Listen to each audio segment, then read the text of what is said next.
প্ৰথমতে আপোনালোক ইয়ালৈ অহাৰ কাৰণে ধন্যবাদ জ্ঞাপন কৰিছোঁ আৰু শেহতীয়াকৈ দেখিছে 6 তাৰিখৰ পৰা এগৰাকী যুৱতীয়ে মোৰ বিৰুদ্ধে বিভিন্ন অভিযোগ আনিছে।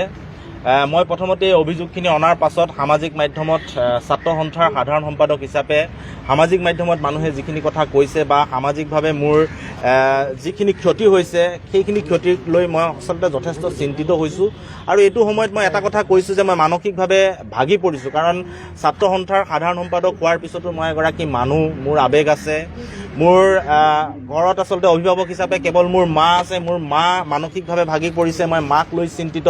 একে সময়তে যিগৰাকী যুৱতীয়ে তেখেতে ভৰ্তি হৈ আছে GMCত, সেই যুৱতীগৰাকীৰ স্বাস্থ্যক লৈ মই চিন্তিত হৈ আছোঁ আৰু মই মানুহ হিচাপে যথেষ্ট চিন্তিত হৈছোঁ, আৱেগিক হৈছোঁ আৰু এই গোটেই কথা বতৰাবিলাক মই গম্ভীৰভাৱে লৈছোঁ আৰু আপোনালোকক স্পষ্টকৈ কওঁ, কাৰণ মই প্ৰতিটো মুহূৰ্ততে সামাজিক ক্ষেত্ৰত হওক, ব্যক্তিগত ক্ষেত্ৰত হওক, মই সদায় যিবিলাক কথা কওঁ সদায় স্পষ্টকৈ ক'বলৈ চেষ্টা কৰোঁ আৰু আজিও মই যিখিনি কথা ক'ম আপোনালোকক স্পষ্টকৈ ক'ম।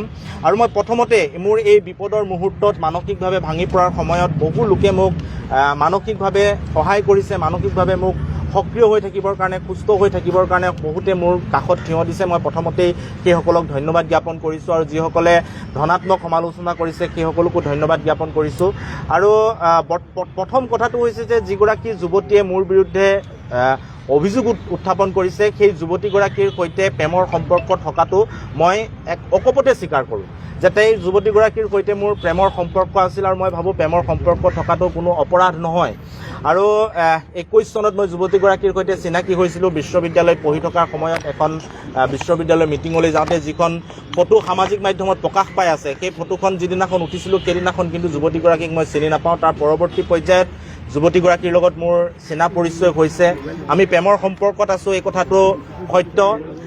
যোৱা এবছৰ ধৰি আমাৰ মাজত সংঘাতৰ সৃষ্টি হৈছিল আৰু সংঘাত সৃষ্টি হোৱাৰ পাছত লাহে লাহে সেই সংঘাতটো বাঢ়ি গৈছিল আৰু যুৱতীগৰাকীয়ে কোৱাৰ দৰে 6 মাহ ধৰি মোৰ তেওঁৰ লগত কোনো ধৰণৰ সম্পৰ্ক নাই আৰু তেওঁ যিখিনি কথা কৈছে মোৰ ঘৰৰ মানুহৰ লগত কথা বতৰা আটাইখিনি কথাই সত্য।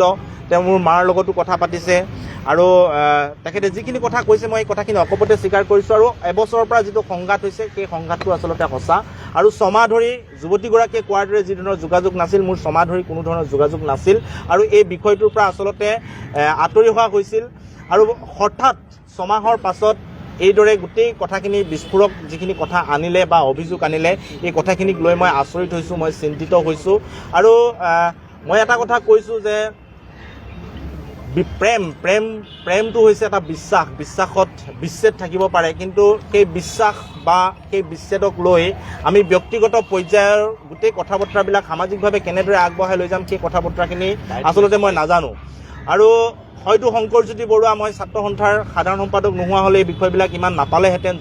যিহেতু মোৰ গাত সামাজিক দায়বদ্ধতা আছে, তাৰ কাৰণে গোটেই বিষয়বিলাক ৰাইজে সক্ৰিয় হৈছে, গতিকে মই সেই বিষয়ত বেয়া পোৱা নাই। কিন্তু এটা কথা মই আপোনালোকক কৈছোঁ যে যেতিয়াই যুৱতীগৰাকীয়ে এইবোৰ অভিযোগ আনিছে, অভিযোগ অনাৰ পিছত তেখেতে এজাহাৰ দাখিল কৰিছে আৰু সেই এজাহাৰৰ কপি মই যেতিয়া ফেচবুক বা আন মাধ্যমত পাইছোঁ মই লগে লগে ন্যায়ালয়ৰ কাষ চাপিছোঁ আৰু তেওঁ এজাহাৰত যিবোৰ কথা উত্থাপন কৰিছে সেই কথাবোৰৰ সন্দৰ্ভত মই যুক্তি সহকাৰে ন্যায়ালয়ত মোৰ কথাবিলাক কৈছোঁ।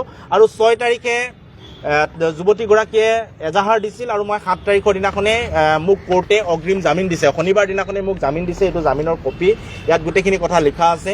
লগে লগে মোক অগ্ৰিম জামিন দিছে আৰু তাই যিখিনি অভিযোগ উত্থাপন কৰিছে মোৰ ওপৰত সেই অভিযোগখিনিৰ ভিত্তিতে মই জামিন লাভ কৰিছোঁ। আৰু 7 তাৰিখে জামিন পোৱাৰ পিছতো মই কিন্তু থানাত গৈ জামিনৰ কাগজখন যোৱাকালি দিছোঁ, কালি গৈ মই জমা কৰিছোঁ।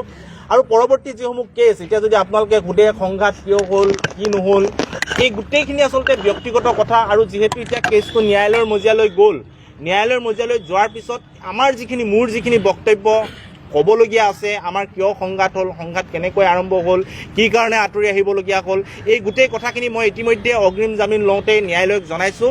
আৰু ইয়াৰ পিছৰ পৰ্যায়ত 21 তাৰিখটো পৰৱৰ্তী তাৰিখ হিচাপে নিৰ্ধাৰণ কৰিছে, গতিকে তাৰ পৰৱৰ্তী পৰ্যায়তো মোৰ যিখিনি ক'বলগীয়া সেই ক'বলগীয়াখিনি মই নিশ্চিতভাৱে মই ন্যায়ালয়ৰ মজিয়াত ক'ম।